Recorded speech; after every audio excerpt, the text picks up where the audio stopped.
Hello, Toronto.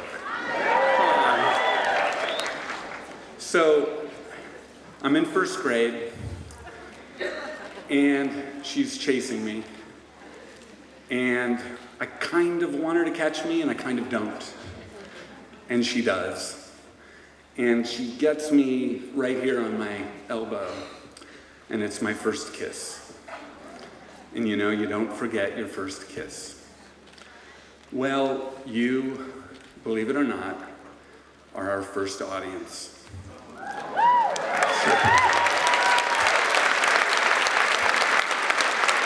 Well, you may forget us. We will not forget you. It's true. I'm so thrilled that we've been invited to show our film for the first time in the public world here in Toronto. As you said, I was here 15 years ago. It was one of my most favorite audience experiences ever. That doesn't obligate you to tonight. That's just thank you for 2003. I would love to introduce you to some of the people who helped make Ben is Back possible. First, I'd like to mention the myriad of entities and the people involved who made a film like this happen. It takes so many, and we were just really blessed to have the support of Elevation, LD Entertainment, Roadside Attractions, Lionsgate, 30 West, and Black Bear.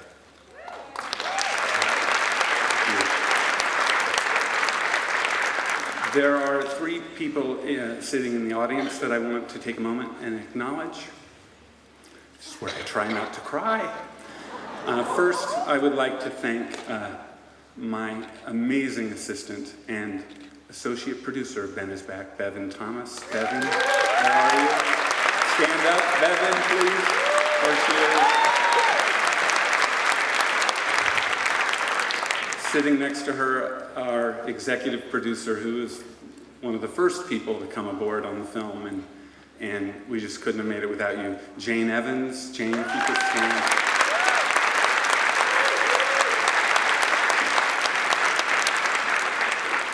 And then, lastly, and I'm sure I'm leaving somebody out, but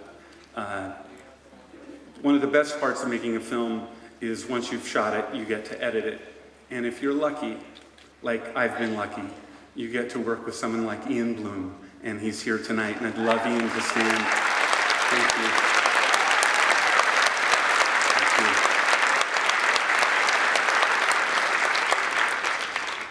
So last summer I sent the script to a friend who is a great producer and said, I know you won't want to produce a movie like this, it's so small, but I'm going to send it to you just so you see what I've been writing. And she read it and she called me 90 minutes later and said, I have to make this film with you. She's here tonight. Her name's Nina Jacobson. Would you come out, Nina?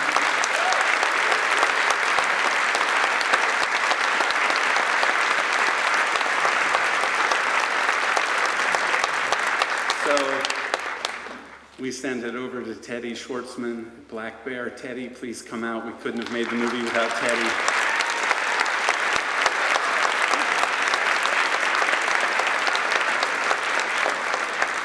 And we have some of our cast here tonight.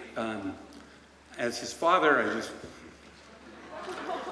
Lucas just got out of play rehearsal, so he's in New York working. He sends his best. We miss him, but we're so proud of him. And see him in New York on Broadway.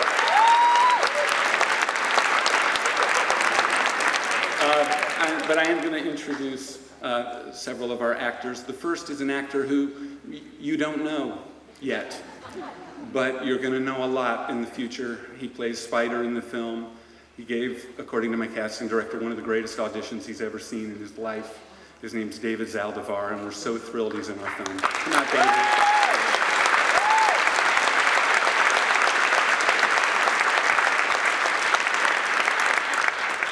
And then I was about to cast another actress, and I got this call from a casting director, said this girl came in and laid down an audition, you need to see it, and I saw it, and she got the part, and she's amazing, and her name's Catherine Newton, and you...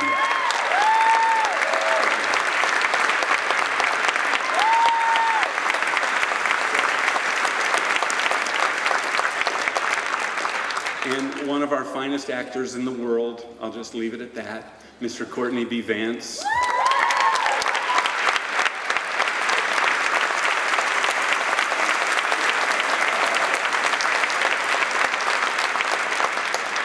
And last, and in my opinion most, I'm so proud that this amazing talent, this great human being, this mother of mothers, and that's said with love, she's a great mother, and you'll see, anyway, I'm not going to say anymore. You know who she is, Julia Roberts.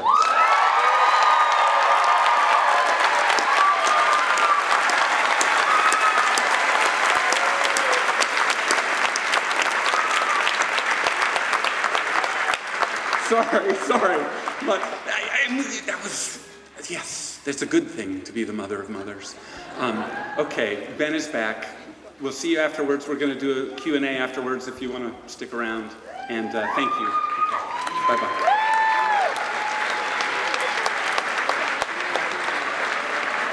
Hello again, everybody. We're so fortunate to be able to have a Q&A with our special guest this evening. Let's bring him back out here. The director of Ben is back, Peter Hedges.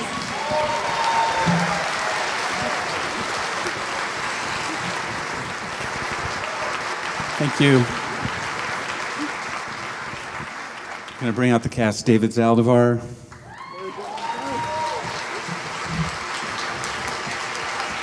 Catherine Newton.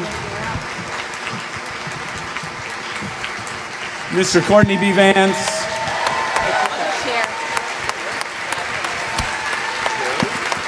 And Julia Roberts. Can you guys scoot down one? Just scoot down one, Dave. Just scoot down one.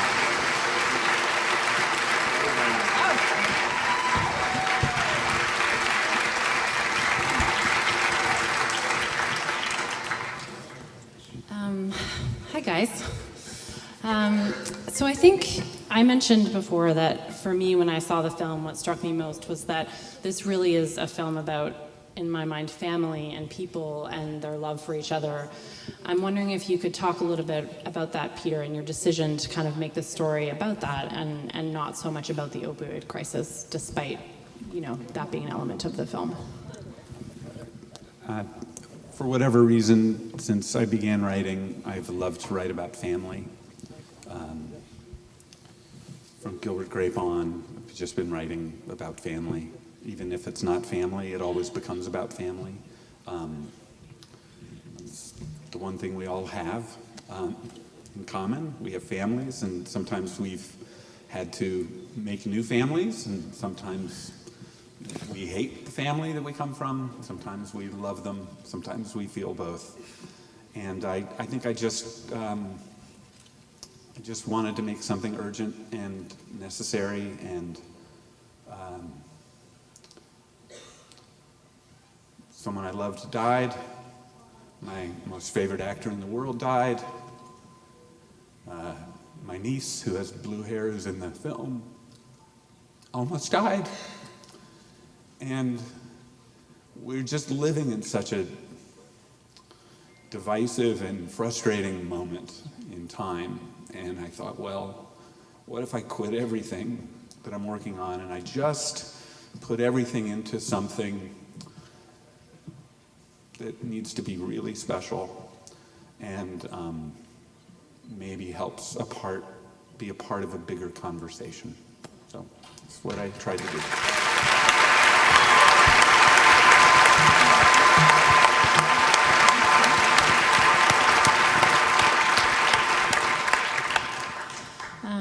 Julia, Peter described you earlier as the mother of mothers. Sorry about that. I am the mother of mothers. Obviously, the mother-son relationship is the center of this film, and I'm wondering if you can just talk a little bit about what you drew on for the role. She needs a mic. Well, first of all, I just have to apologize for what you're all going through right now. We feel you. There was no drawing upon anything other than, and Peter wrote such a clear, thoughtful essay on this family that it was really about just absorbing that and then taking in each other, taking in one another. And I like that they made the theater as cold as it was in the winter in New York. I thought that lended to the excitement.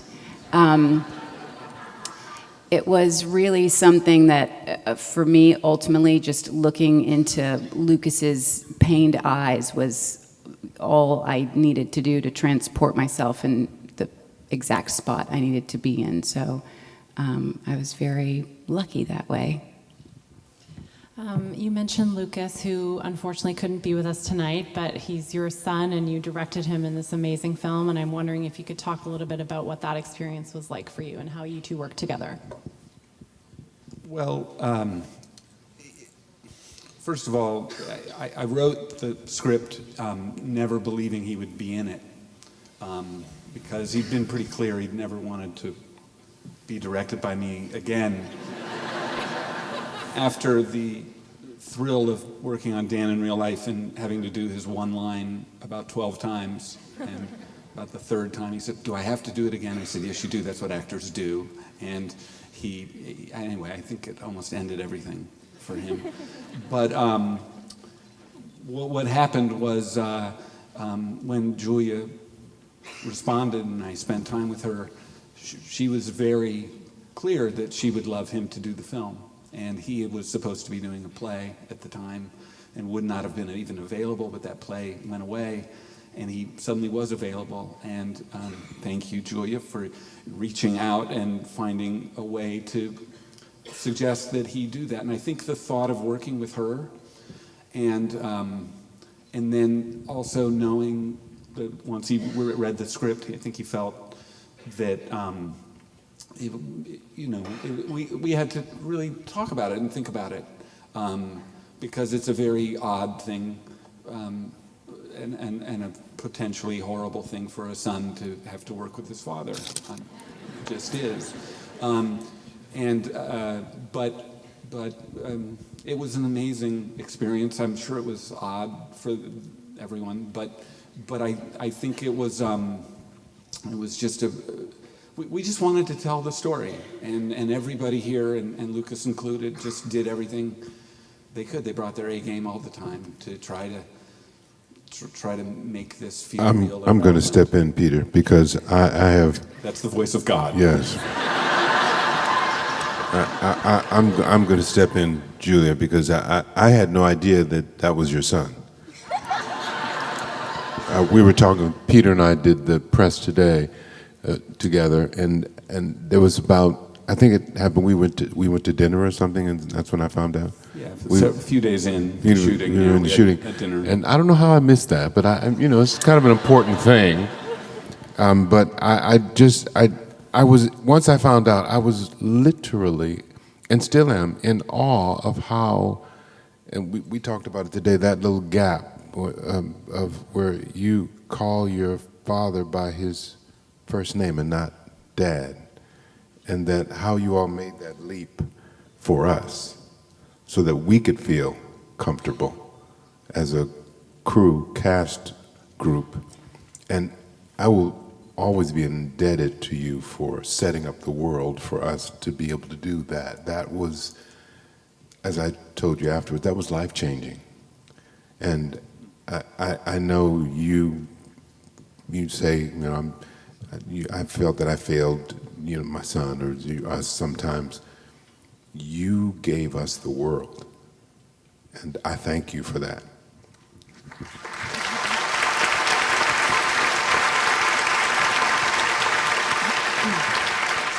I just have to step in because I just want to tell Courtney something, because I don't know if you know this, but Emma Roberts is my niece. So I don't want that to take you by surprise somewhere down the lane.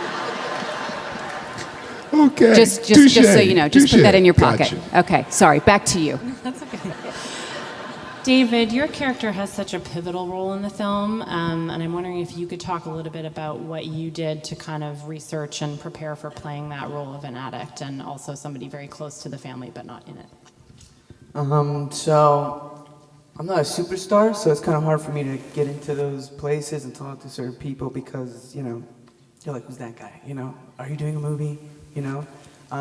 But I was very thankful for Richmond University Medical Center at Long Island. I got to see some babies with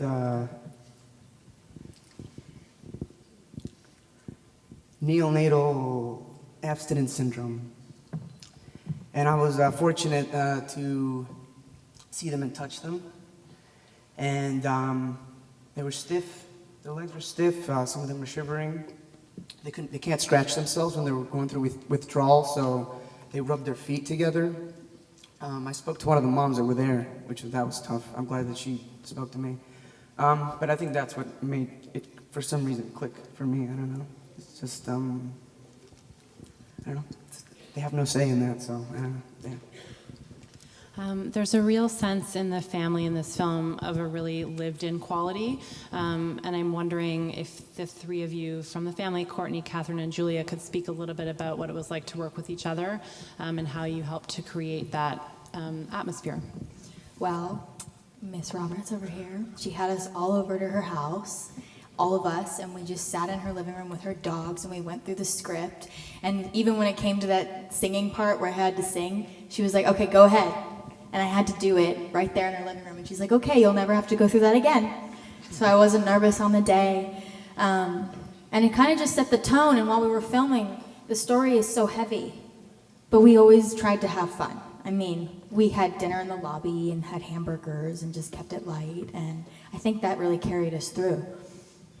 So, thanks. Courtney took so many amazing pictures. You have to put them out. Or they're for us. I don't know. Again, the world was set up by Peter, and we really just, because it was so thick on the screen and on the page, we found a way to just, when we were together, just be together. And, you know, all of us, the children, their parents, you know, everyone, the crew, we just, and it was cold, so we had to huddle together to stay warm. But thank you, Peter. Thank you, Julia. Did you want to add anything to that, Julia, about what it was like to work with them and create the family that you had? I don't. Okay. I mean, it's just way too intense in here right now, so I make jokes to make myself feel better. It was so, I mean, after what you guys have all been through, it was really a natural amount of fun that we had making this work, which is really the only way a family works, is to try to steer your ship through the rocky times with an unnatural amount of fun. And I think we're all very well cast in our energetic heart space being aligned, and it was just the great good fortune. And I'm so terribly impressed with how you taped it all together, Peter, because that was I don't think any of us will sleep well tonight. Thank you, and thank you. Just one final question for Peter. There's a real sense of urgency to the way you tell this story, and having structured it over a 24-hour period, and maybe you could just talk a little bit about the choices you made to create that.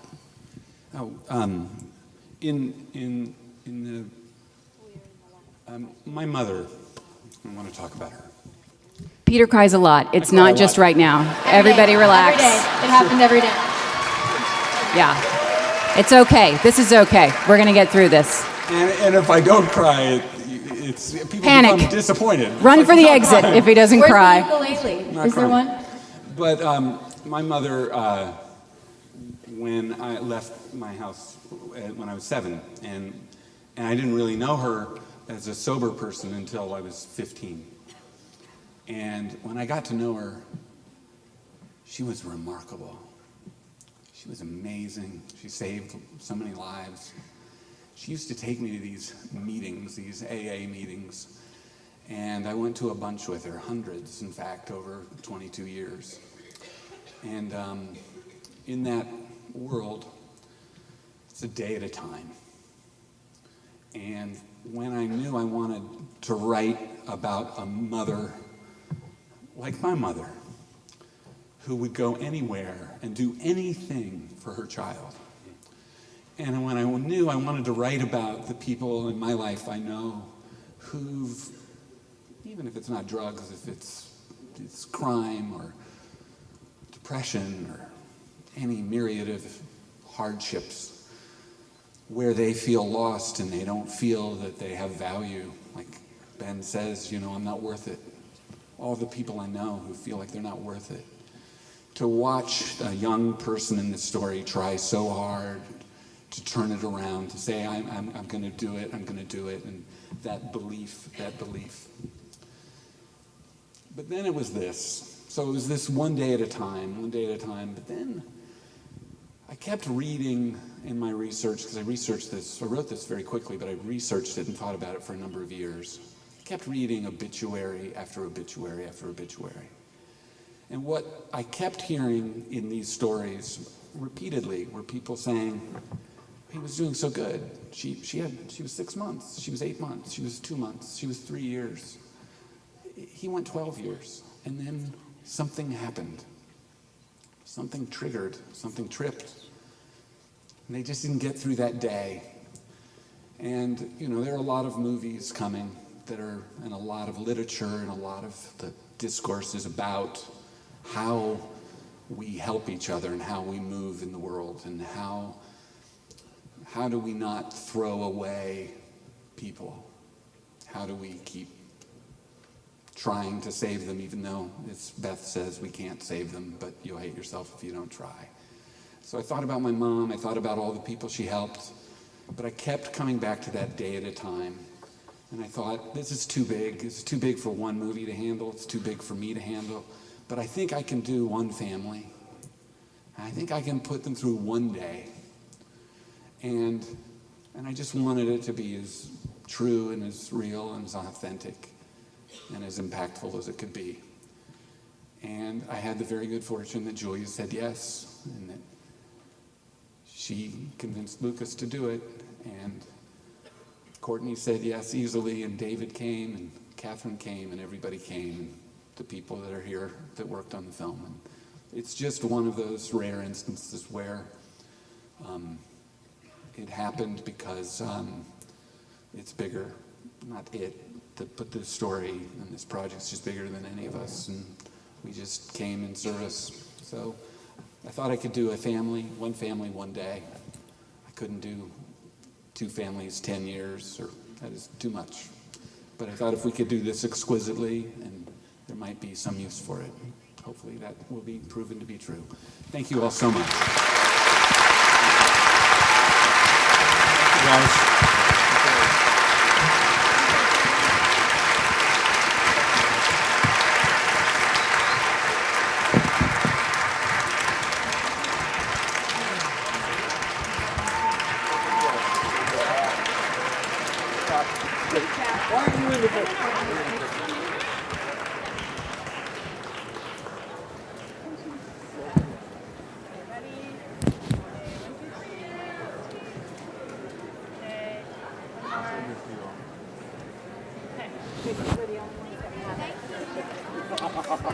Grab your microphone. Thank you so much.